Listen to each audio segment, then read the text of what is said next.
It's a glorious day here again. It's not long after 7 o'clock. I'm in the polytunnel. I'm just about to water. I've got a few jobs I want to catch up with today. There is the most lovely autumnal feel, and autumn is my favourite time of year. And while lots of things are coming to an end, there's still lots of things that can be grown, and obviously I'm lucky I've got the polytunnel and I can grow pretty much all year round, so we've always got some fresh produce that's homegrown. So I'm going to finish my coffee and then I'm going to push on and I'll take you with me.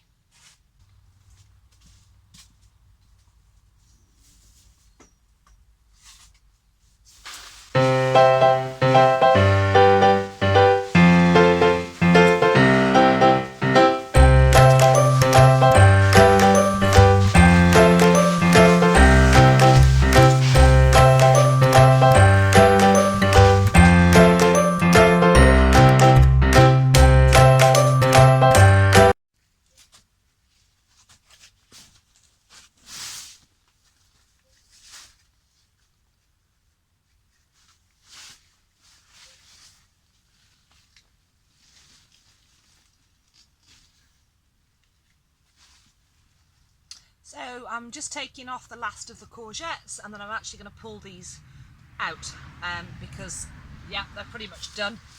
And if anybody else has grown courgettes, so easy to grow.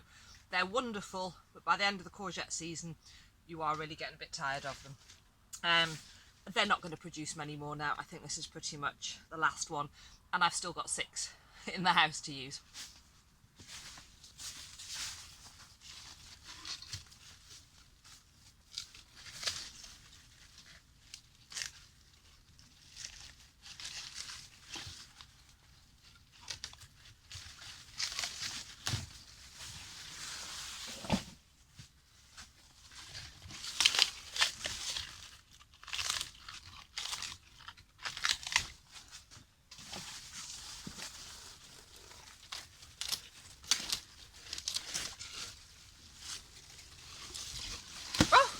Look at that one, I missed. Oh, how did I miss that?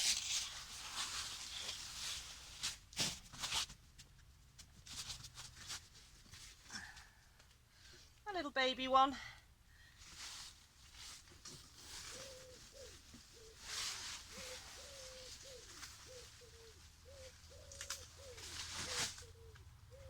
A couple of little baby ones.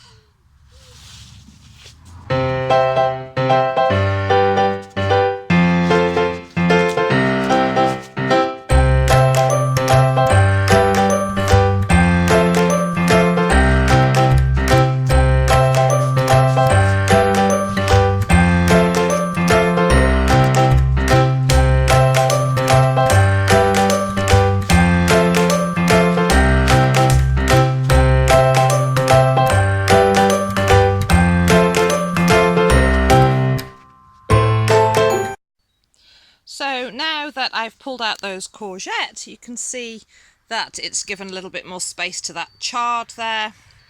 So I'm going to leave that for now and then just enjoy the last of that. I have got some more chard seeds which I'm waiting to germinate, so I'll just quickly show you around. Not a huge amount of change up there. The tomatoes are still doing really well. Just yeah, enjoying those on a daily basis. The cucumber are starting to come to an end now. I think there's 1 or 2 still forming, but they've been delicious. The beans that as I say, I had all but given up on and then decided to give them another chance. They are starting to produce some beans. So I'm glad there's not going to be a massive crop, but at least we will have a few beans. They're starting to drop down. They need a bit of a tidy up. The basil is delicious. We've been using that with the tomatoes and just, oh yeah, it's just the best combination, isn't it? And then along here, the parsnip are looking great, along with the leek.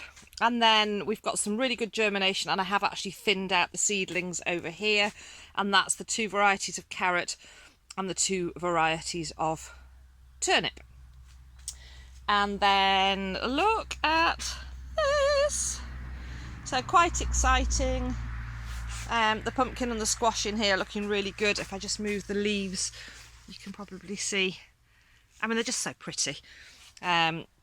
So yeah, my plan is working. I've if you can just see where my hand is, I'm trying to stop them going past that point. So I have chopped off the ends and I do thin out the leaves. But so far they're looking really good, as are the ones outside. And then across here, the chard is on the left and there's no germination on that yet. I may just pop some more in, but we'll give it a chance, see what happens. There's some onion which I've sown the seed down the middle, and then some more parsnip here. And at the moment, the parsnip and the onion, there's a little bit of germination on those, so we'll see how we go. So here we are just outside the polytunnel. I still haven't done anything with those herbs, but at least they're outside. They were actually suffering greatly by being in the polytunnel, these pots. So I've just popped them out here and they're definitely looking better, but I would very much like to get those planted on because they're a bit cramped in those pots and I want them to survive. There were some potatoes in a pot just there, the Charlotte potatoes that started in the polytunnel. They were in a tub and I have actually pulled those up. I got a small harvest. I wasn't expecting a huge amount. I think there was only one seed potato in there, but it was use it rather than waste it. And as you can see, the pumpkin and the squash on the pallet are also looking really good and healthy. And then over here, the celeriac just haven't germinated, but I have got some in the polytunnel that have, so I may transfer those into this tub. The rocket were doing really well, but they have been chomped. So I don't know if you can see, there's hardly anything left. They were just starting to look quite healthy little seedlings, but I suspect from the trails, if you look in the condensation around the edge of the tub there, that the slugs have been in and chomped them.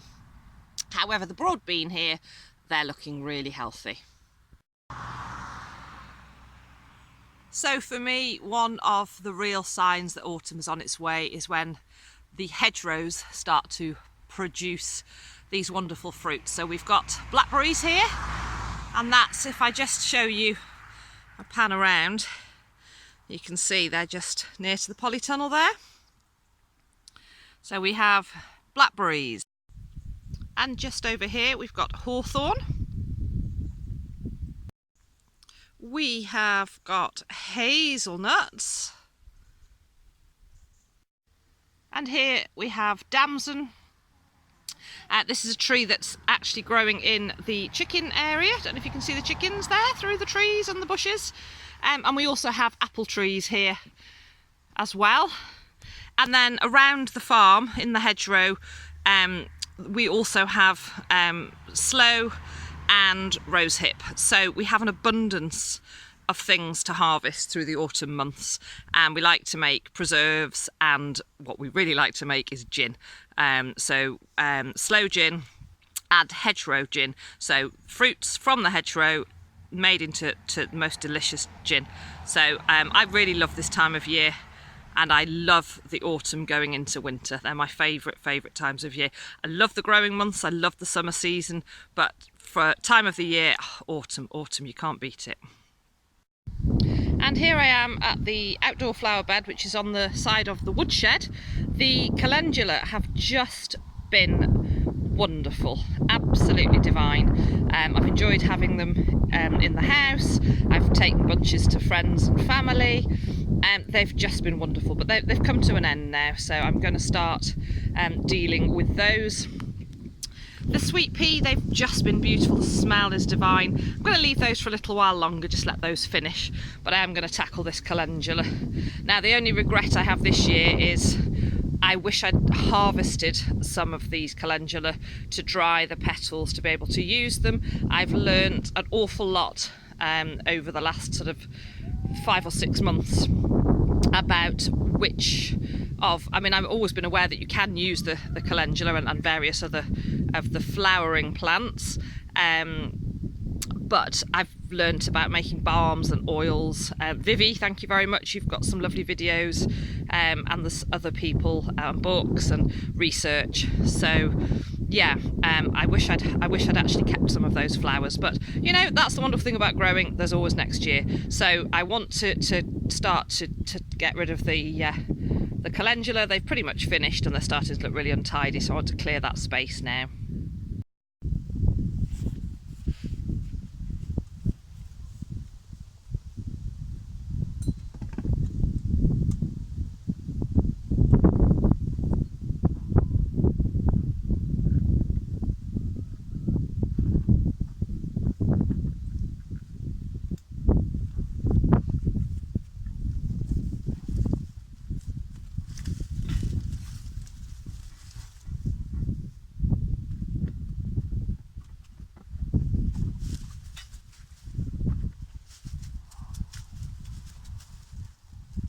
So there's also the remainder of the sunflowers in here. I just chopped them to part way because they were flopping over and they'd finished, so they will need to come out as well.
So there we are, end of the calendula. Leave those sweet pea and the nasturtium for now. Oh, there's a little calendula little flower there. Might just pop that in a vase. Aren't they just so beautiful? So yeah, really pleased with that. That definitely needed to be done. So there we are. I've got a good few jobs done already this morning. I've got quite a lot to do around the farm with the animals. So I'm going to push on. I'm going to have a cup of coffee and then I'm going to push on and get that done. So thank you so much to all of you that are watching. I hope you're all having a productive time and enjoying planning for your, I can't believe we're saying this, planning for our winter growing. I look forward to seeing your videos and seeing what you're all getting up to. Thank you so much for watching. Take care. Bye.